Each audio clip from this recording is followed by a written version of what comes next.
Hello, everyone. Welcome back to another episode of your favorite YouTube channel and podcast. Hashtag KTLC Sports Talk with your host, Justin P., and my co host, Maurice Savage Jr., the gentleman on the other screen. This is episode 157 for the YouTube channel and for the audio podcast, which you're going to listen to once we're done with this. This episode, season 4, episode 30. That's on Anchor, Spotify, Apple Podcasts, Pandora. Basically, anywhere you get your music and podcast stuff from, just type in KTSC Sports Talk with Justin P. Pop right on up. Today had Steve White on here earlier, so go check that out from NFL Network. That was fun. He gave me some good insight and some good stuff was about what's going on around the league. So definitely make sure y'all go check that out. I know Maurice, man, he missed that. Also had Engraven on here. Everybody knows Raven Bears. Real known for Ravens content and other NFL teams content as well. But so y'all go check those two videos out as well. So without further ado, here's the man with the master plan, the villain, the vigilante, my co-host, Mr. Mark Savage Jr. Yay, yay! What's good, family? How you doing? It feels good to be back as always, big bro. It's always a pleasure to do this with you. As always, we're about to give you a great show, something that you're gonna love and always tune into. So you know what I'm about to hit you with.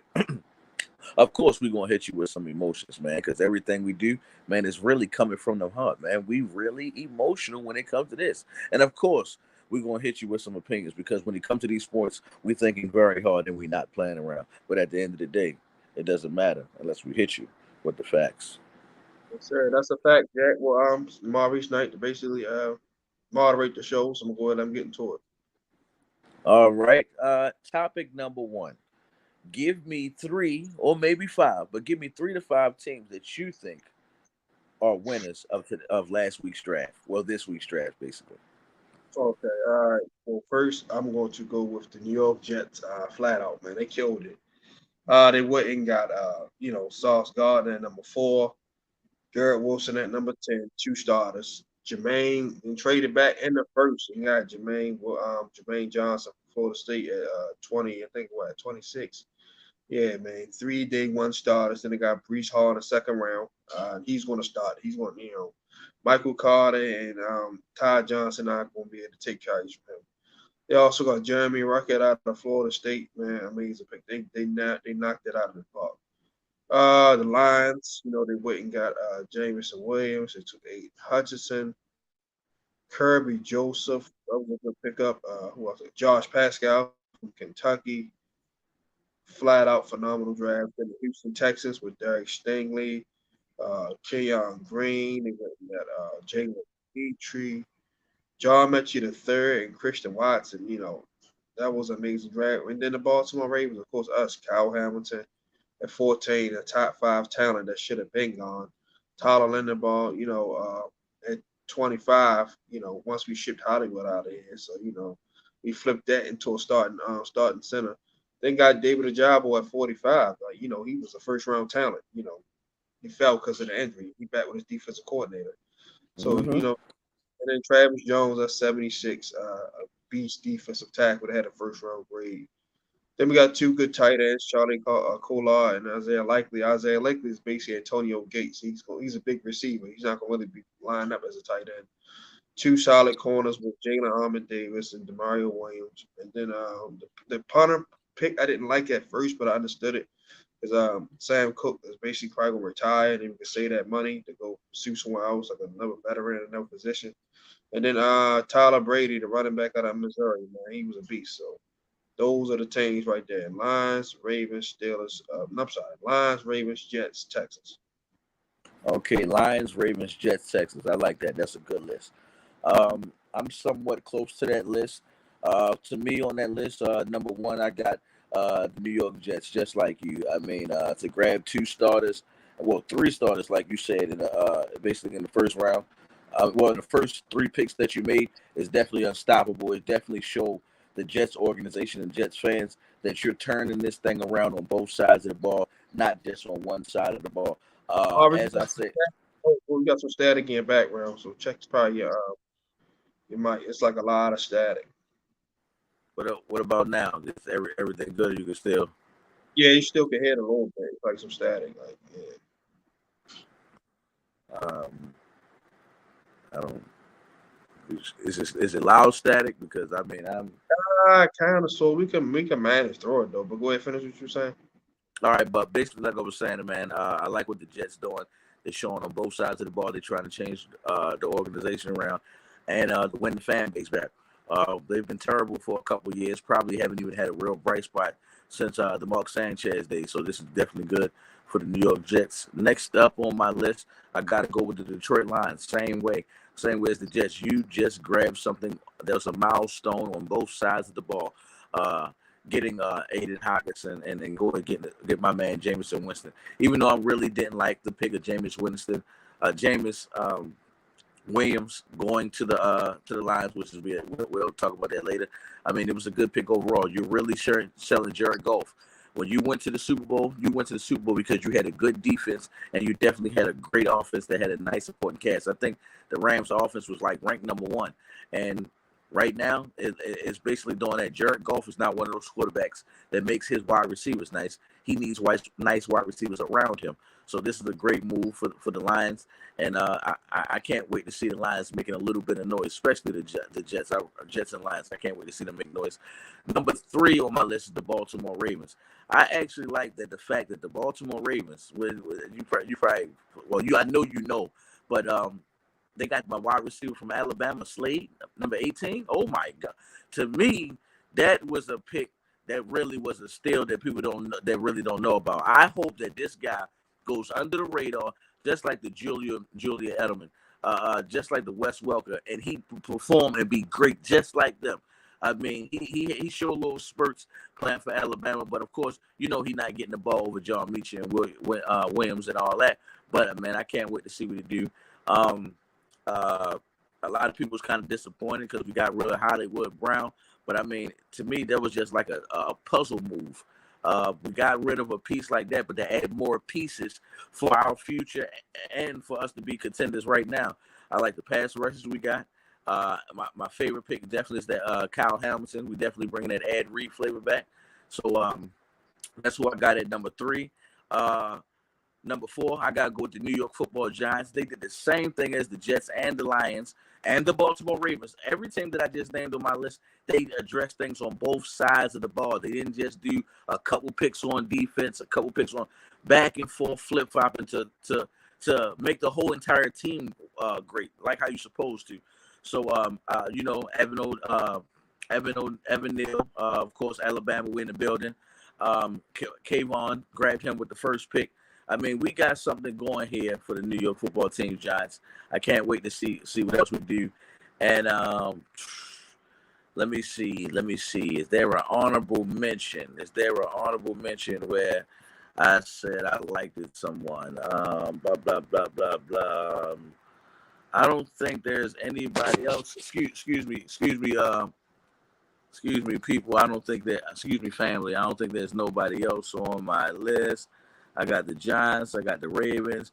Oh, and last but not least, man, the Eagles. What the Eagles did on draft day. I mean, Jesus Christ, it's really like putting up. There should be no reason why we not in the playoffs. Forget going to the Super Bowl. There should be no reason why we not making playoffs next year and years to come, where you should be propelling us or preparing us for the Eagles to be in the Super Bowl for the next 2 to 3 years, at least in these next 2 or 3 years. I mean, that A.J. Brown, what they did with Jordan Davis, it could be unstoppable up there. So I got the Eagles being my final team. Okay, next up, give me some guys you didn't like being drafted. Like you didn't like the places where they was drafted at. You felt like they could have went to another school. So I'm gonna start off with you. If there was any draft picks that you didn't like,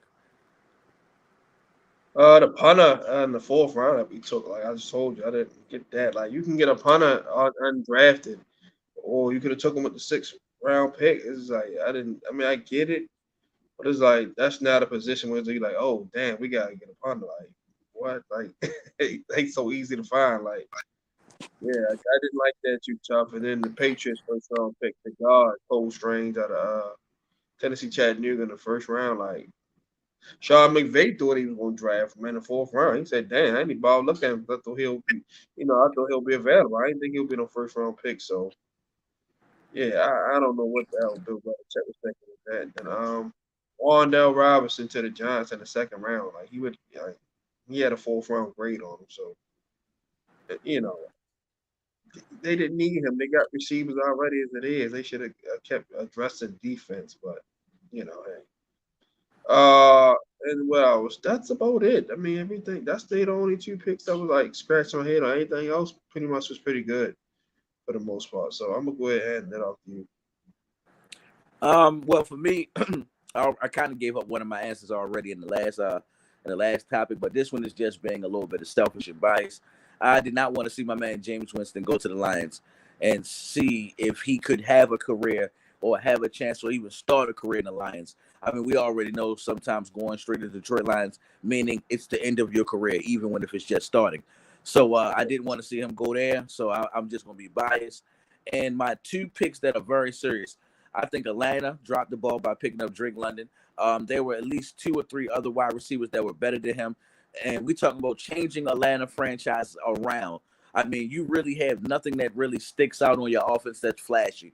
No tight. I mean, your tight end is cool, but he didn't really go flashy. I mean, of course, we got to give him time, but there was really nothing flashy on offense. Every time when you seen Atlanta on the schedule, you didn't go, I got to stop this guy. I'm worried about this guy. You pretty much chalked it as a win. I mean, it shocked me that Atlanta didn't go 0-17 last year. It really shocked me that they pulled off some of the wins that they did. So I think they should have got at least Chris Olave or something like that, who me and you both agree is better than Drake London. And then number three, my last one is I didn't like the Patriots going for an offensive lineman. You could have got the kid from Clemson, the wide receiver from Clemson. You could have I mean, because the New England Patriots, you need wide receiver help. I didn't see you go get Deebo Samuels. I didn't see you go get none of these guys that was in free agents. So I would have thought that you would have grabbed one of these new rookie sensations coming out of. They did draft Tyquan Thornton in the second round though. He ran a 4.3 around 4.28. I got and, So and, and, and they did address the position. They just ain't get who people probably would. there you So go. That's they and that's did basically. they did address them. Then they traded for Devontae Parker, so they did address the wide receiver position though for the right price. Yeah, I just felt like in that draft there was a couple wide receivers. I honestly wanted them to grab the guy from the kid from Clemson. I honestly wanted him to grab him, who First fell late. round or just in general. Just in general, because Oh, I feel as though you needed that wide receiver spot filled in. I mean, last year you could not name any of the New England Patriots wide receiver unless you were just a football fanatic like me and you. Nobody was close to 1,000. Nobody was close to double-digit touchdowns. I think Hunter Henry led the team in touchdown passes, and the yards were just passed around sporadically. So I think they should have just hit a home run and got a guy right there. Okay.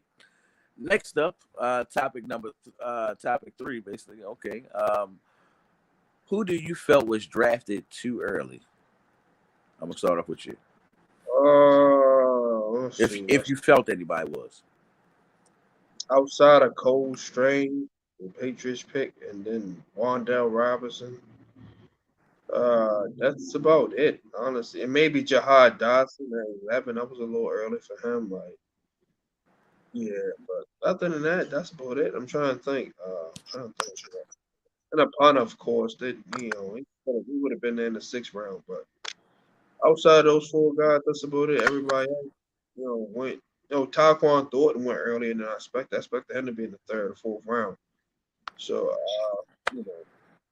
that was a little early for him. And who else?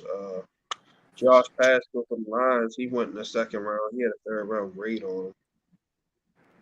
And that's about it, honestly. Everybody else went probably where they were supposed to go, projected to go anyway. all right. For me, I felt like Drake London.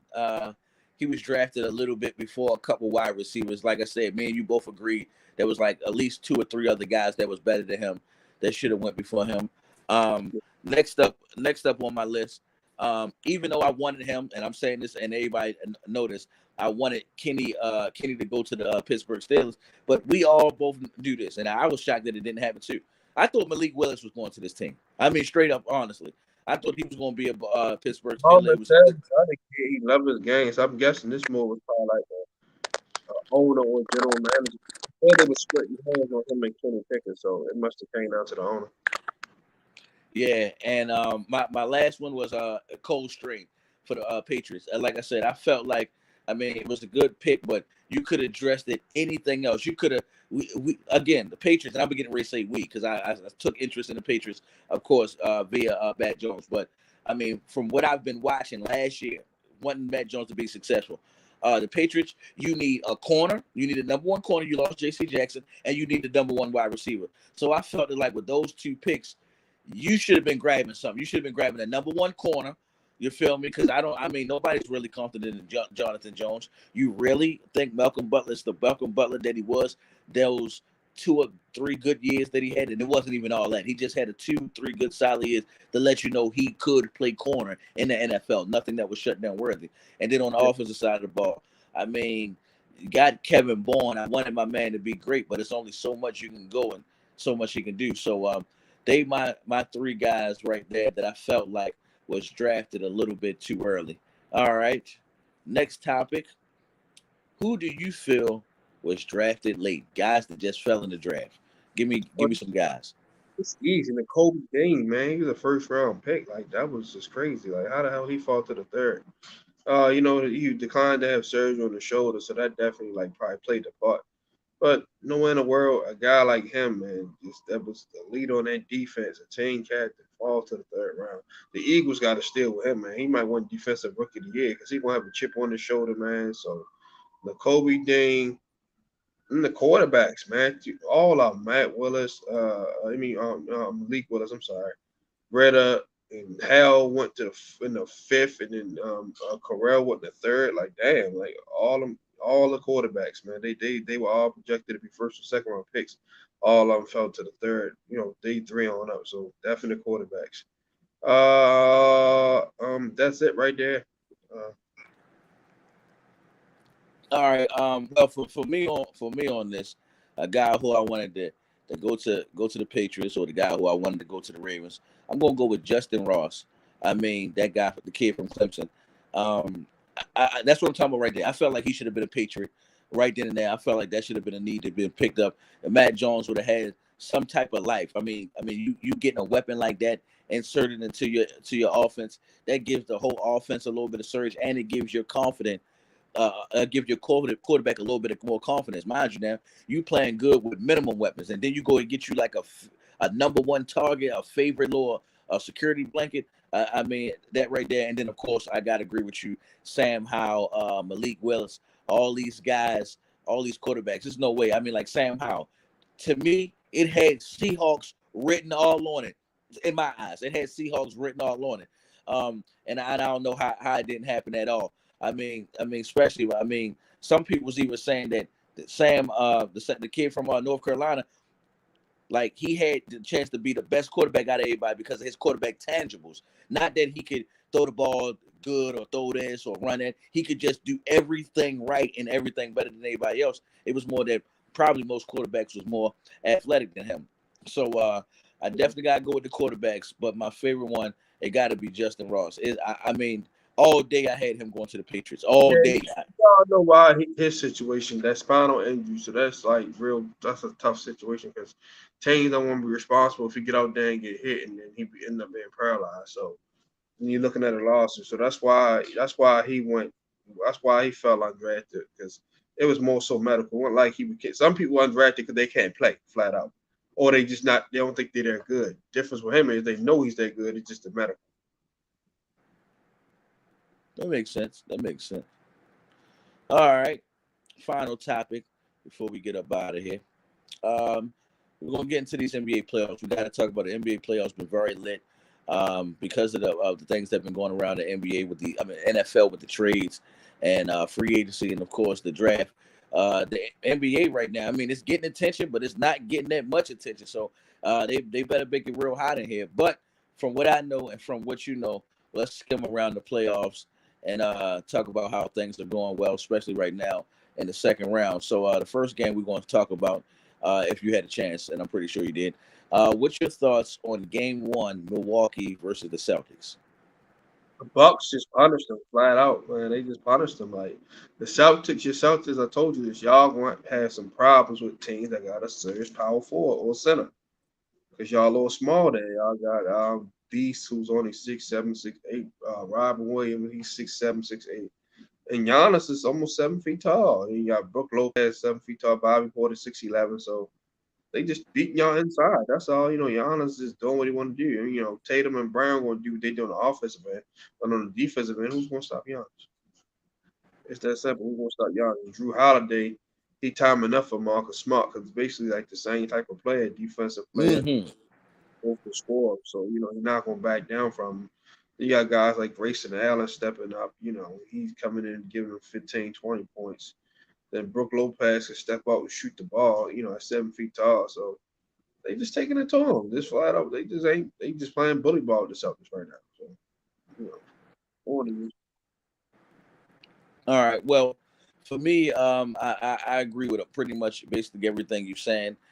Just a little small things was left out, and what I mean is this: Boston pretty much lost this game to me because you played great defense on Giannis. I mean, everybody looking at Giannis' numbers talking about, well, he had 24, 12, and 12. Go look at Giannis' numbers.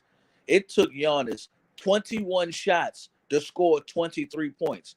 He only made 9 of them. So they did play good defense on him. They did close things up in the paint. The only difference is that the Boston offense was all. Everybody shot terrible. Jaylen Brown shot terrible. Jason Tatum shot terrible. Marcus Smart shot terrible. They really had no offense at all. And then you can't sit up there and have no offense playing against another team who is just like you, that's scrappy on defense. I knew that they would fall into a juggernaut Milwaukee. It's probably been their juggernaut for the past couple seasons, even dating back to the 1 year we beat them game 1, and Paul Pierce jinxed us and said the season is over, and we wound up losing the series. So I gotta give a shout out to Milwaukee for doing what they do, but Boston, this series you pretty much can win. Keep doing what you're doing because it looks like from what was going on, they was just feeding off of your turnovers and basically off your bloopers because you was in the game, but it was just better defense and your offense was off. All right. Next up, pretty close game. It came down to the final play of the game. Give me your thoughts on Minnesota. Excuse me, first game of Memphis versus the Warriors. that's probably gonna be the most fun series to watch, man. That game was everything. He went back and forth. Draymond got suspended. It was petty. Like they shouldn't suspend him because it wasn't intentional. But like I said, man, fucking Jordan Clark went off. I mean, Poole. I'm sorry, Jordan Poole went off. He had 30. Clay had 15. Steph contributed enough. Then goddamn, Ja went off with 31, 10, and now basically a triple double. Jaren Jackson had 34, 10, and 10. Desmond Bain had played okay. So did Dylan Brooks. But this is going to be a good series. And Golden State got the edge because, like I said, they've been in 5 finals. So, there's no team more experienced than them when it comes to postseason play. So it's like you've been there and done that. So it's like they ain't gonna get rattled. Like they're not gonna blow leads like Minnesota and all of them did. So like I ain't even pick a winner for this series yet. But if I had to put my money on it, I would say Golden State in 7 because I know Memphis is tough. They're gonna come. They're gonna go at them every chance they get. But just the experience of them being there, that's going to be the key factor. But game 1 was good, man. That was probably the best game of this whole second round, game 1 so far, man. 1 point, man. It's like they just going back and forth, yacking.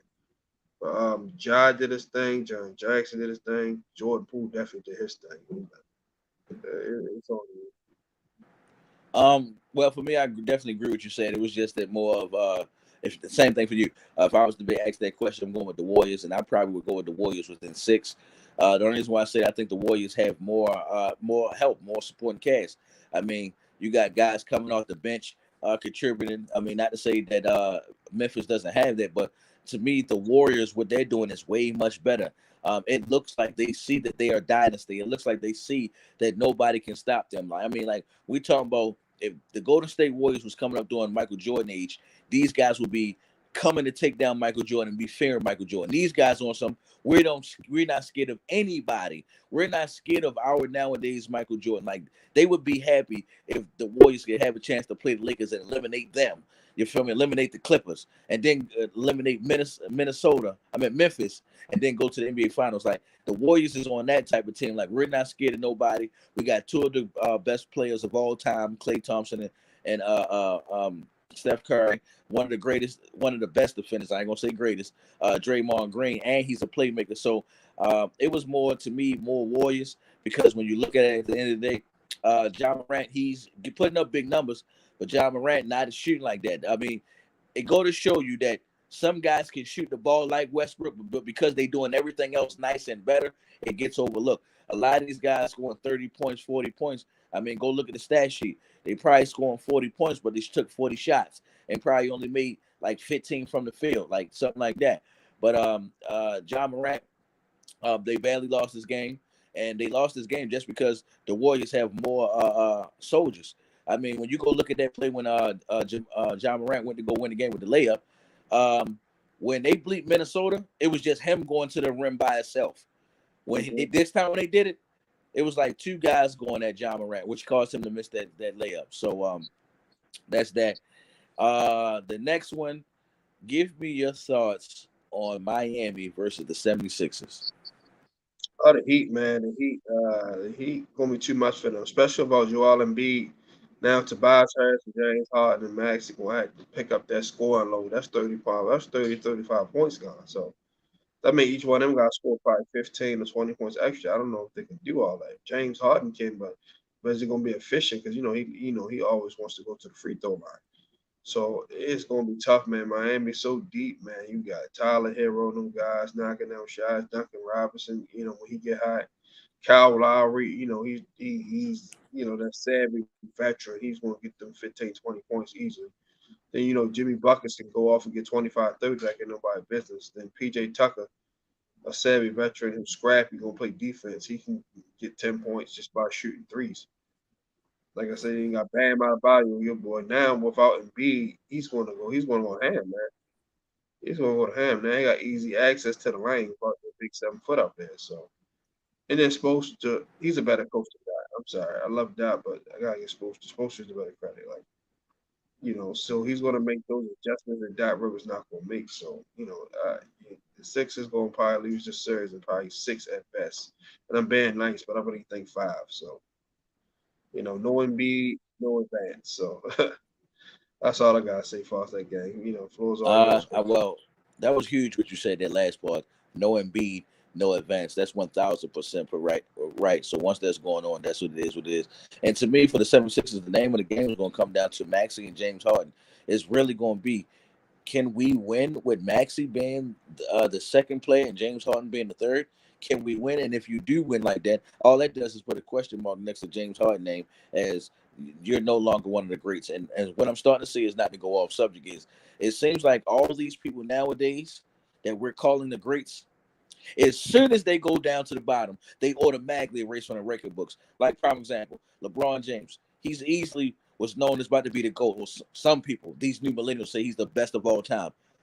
But I'm hearing people, like even Shannon Sharp, once LeBron James didn't make the playoffs with this Lakers team, he is no longer in the conversation. Stephen A. Smith said it. He's no Uh, longer in the I think Stephen A. no, like no, me. no, no, no. He's no longer in the conversation being better than Michael Jordan.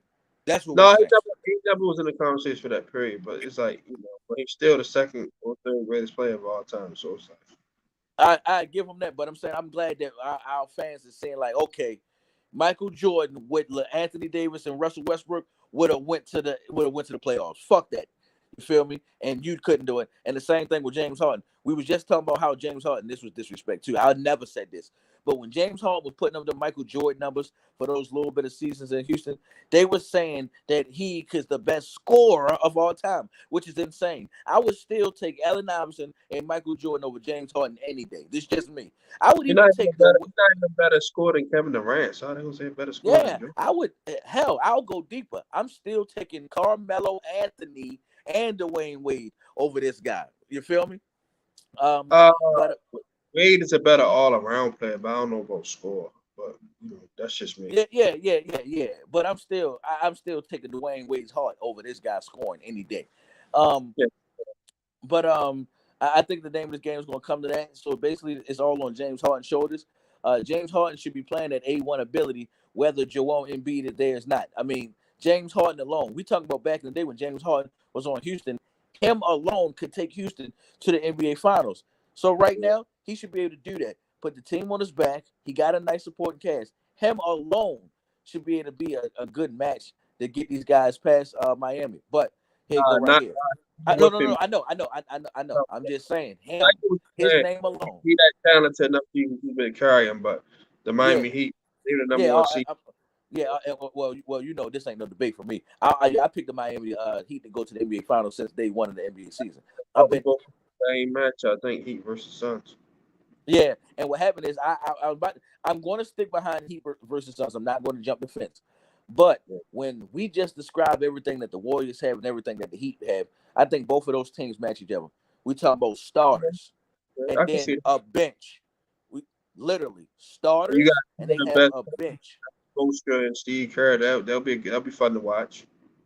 Yeah, so I would definitely love to see that. I'm still going with Suns versus Miami because it looked like Chris Paul got something to prove. But it wouldn't shock me if it was the Warriors versus the Heat. We talking about this will probably be the most fairest NBA Finals in years. Like starters versus starters, bench versus bench. I mean, it probably will be the most entertaining. I would want to see it. It would probably be the most entertaining out of all of them because it's not going to be Steph Curry and Klay Thompson walk through the park because Miami gonna make you work hard, and it's gonna be a tough, gritty. We talking about big 3-pointers. We got big dunkers in there. We're gonna have clutch shots. Good. Both teams play defense. So I mean, I want Phoenix to go. I'm sticking to my pick, but I would definitely love to see the Warriors take on Miami, and of course, I'm still going with Miami. And then the next game we're gonna talk about before we get up out of here is who Phoenix got? Phoenix playing. They're playing Dallas Mavericks. All right, and who you got? Who you? And let's get your thoughts on that before we clean it up for the night. Who won game one? I don't even know if they played. Did they play game one yet?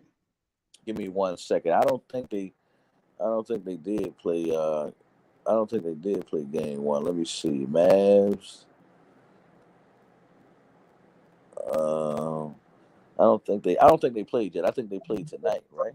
Remember Heat, Sixers, Memphis, and Golden State. Yeah, I don't. Yeah, I think they played tonight. Oh, tonight coming up. Yeah, I'm gonna go with the Suns. Mavericks are playing pretty good with the Utah Jazz team. They need to blow that up. They just cannot get on the right track. I don't know. Donovan Mitchell already don't want to be there, so blow that up. Send him and go there, whatever.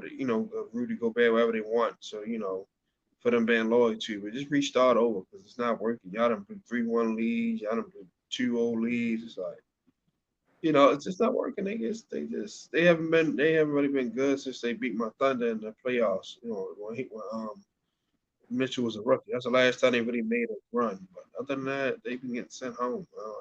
So yeah, I'm going with the Suns and six in that one. Chris Paul and Devin Booker, they want to get back to the finals.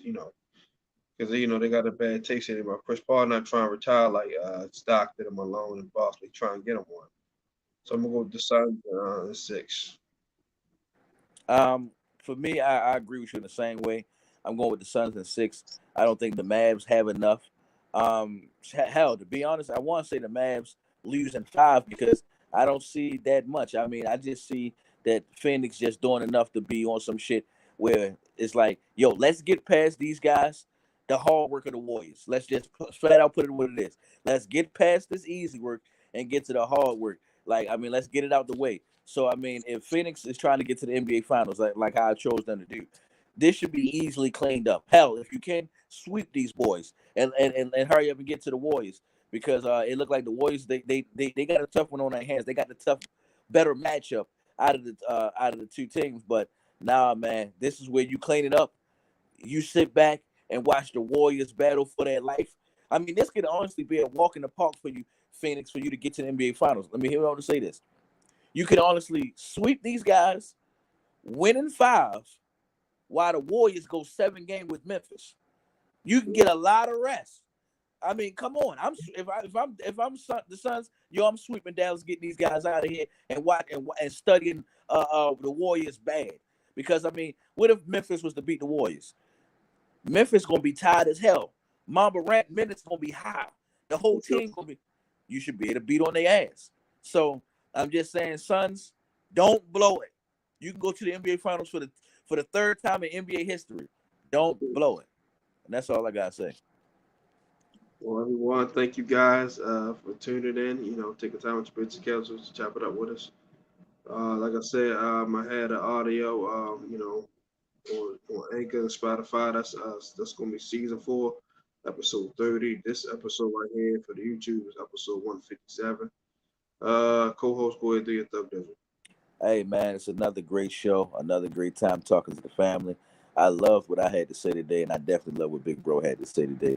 If you're looking for me, you can find me on Facebook. My name is Maurice Savage Jr. If you can't find me on that, which I know you will, you can find me on Instagram. I_AM_underscore the Pharaoh. That's me sitting on the log looking at the view, and it's DBU baby. Yes, we do. See you guys Wednesday. We're gonna do an earlier show. Like around 6 o'clock, 6:75 Eastern. So make sure you turn that in. We're gonna live stream again. We're gonna start live streaming more for you guys. Like we done ordered y'all to death. So we're gonna let y'all see us on the cam. Everyone, be great on your way to the figure 8, and always remember the hashtag KTSC. Keep that same energy from the host Justin P, my co-host Maurice Savage Jr. See you guys Wednesday 6 p.m. Eastern. Like button, subscribe button, and hit all. Love you guys. We out.